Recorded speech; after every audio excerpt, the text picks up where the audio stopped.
Isang mapagpalang araw po sa ating lahat. Ngayon ay October 26, 2025, araw ng linggo.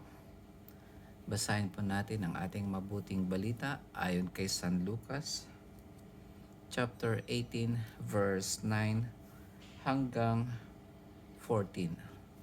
Papuri sa iyo, Panginoon.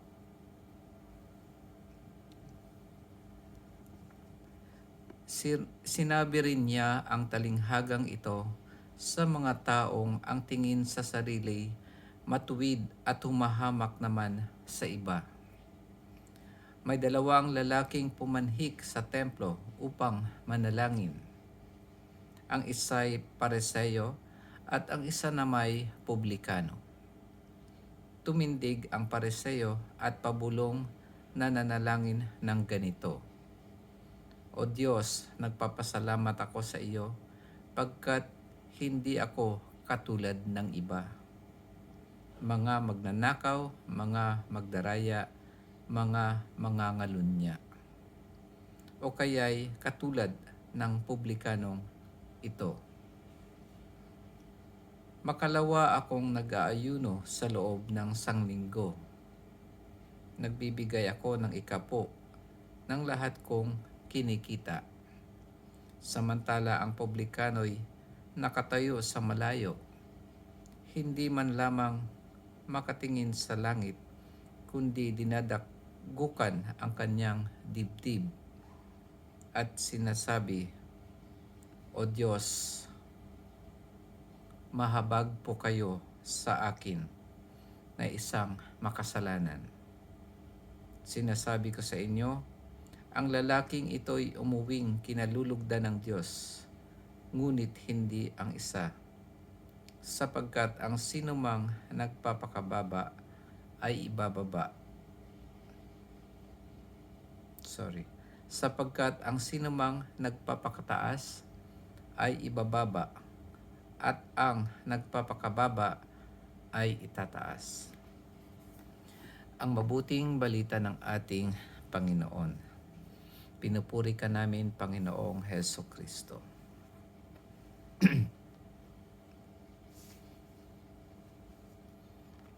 Maganda na sana yung panalangin ng isang publikano kung hindi niya kinukumpara yung sarili niya doon sa isang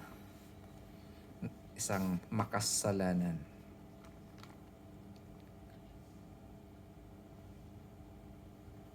Mas makasalanang publikano. Kasi nagpapasalamat siya sa Diyos dahil magaganda yung ginagawa niya. Pero kung magaganda yung ginagawa niya, dapat pa rin nating i-recognize o i-acknowledge na ang lahat ng ito ay nagawa natin dahil sa tulong ng ating Panginoon. Iyon ang kagandahan nun. Pinapakita dito sa ating nabasa na ang tunay na panalangin ay humihingi ng tunay na kababaang loob. Tinatanggap natin na tayo ay makasalanan at wala tayong magagawa kung wala ang ating Panginoon. Dahil ang tamang panalangin ay mayroong tinatawag na acts. Nabanggit ko na rin ito. Yung acts is yung acronym ng ibig sabihin. Sa A ay adoration, yung pupurihin natin ang ating Panginoon. Yung C is confession, ihingi natin ng tawad at ang ating mga kasalanan. Ang T is thanksgiving, pasalamatan natin siya sa lahat ng mga pagpapala na natanggap natin sa Kanya.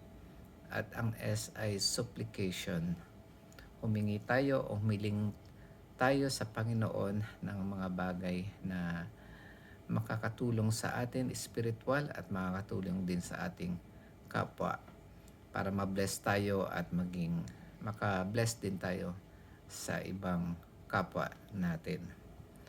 So kung minsan tingnan din natin ang ating sarili kung nagiging katulad tayo ng pareseyo na nagiging self-righteous tayo at tinitingnan lamang ang sarili natin na mas magaling o mas mabuti kaysa sa ibang tao. Ang magandang tingnan natin ay mas malalim ba ang ating relasyon sa ating Panginoon? Mas lalo ba tayong napapalapit sa Kanya? Mas palagi ba tayong nananalangin sa Kanya?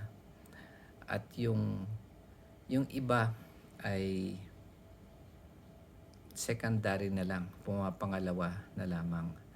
Kung ito ang pundasyon ng ating buhay spiritual, ang relasyon natin sa ating Panginoon, secondary na lamang ang iba pang mga bagay. At ito ay susunod na lamang, it will follow. At mas madali na mangyari lahat ng mga ito. At kung tayo naman ay katulad ng publikano, kung mapapansin nyo rito, ang sinasabi ay, "O Diyos, mahabag po kayo sa akin na isang makasalanan." Yun lang yung kwento na nandito. Kalugod-lugod sa Panginoon dito, kahit dahil sinabi ng Panginoon, sinasabi ko sa inyo, ang lalaking ito'y umuwing kinalulugdan ng Diyos. Kinalulugdan ng Diyos yung publikano dahil tinanggap niya na isa siyang makasalanan. Pero hanggang doon na lang ba ang kwento ng isang publikano? Kung ang isang publikano na yun ay pagkatapos niyang sabihin sa Panginoon ang kanyang mga kasalanan at tinanggap niya na isa siyang makasalanan, at pagkatapos niyang magdasal ay patuloy pa rin siyang gumagawa ng kasalanan, sa tingin niyo kaya magiging kalugod-lugod siya sa ating Panginoon? Siguro ito ang mensahe ng Panginoon, kaya ito hanggang doon lamang ang kwento ng publikano pagkatapos niyang sabihing makasalanan siya. Dahil ang mensahe para sa atin, kalulugdan tayo ng ating Panginoon kapag tayo ay humingi ng kapatawaran at magbagong buhay.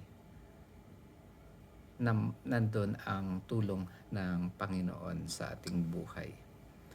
Kaya hindi dito nagtatapos ang istorya ng isang publikano. Tayo ay isang publikano at ang panawagan ng ating Panginoon ay mamuhay tayo ng matuwid, at kapag tayo ay nagkasala, humingi tayo ng kapatawaran at bumalik sa Kanya, nang sa ganun ay bumalik ulit ang ating pananampalataya sa Kanya. Yun lamang po mga kapatid. Maraming salamat sa pakikinig. Sana ay meron kayong natutunan sa araw na ito. Magkita-kita po ulit tayo bukas. God bless. Amen.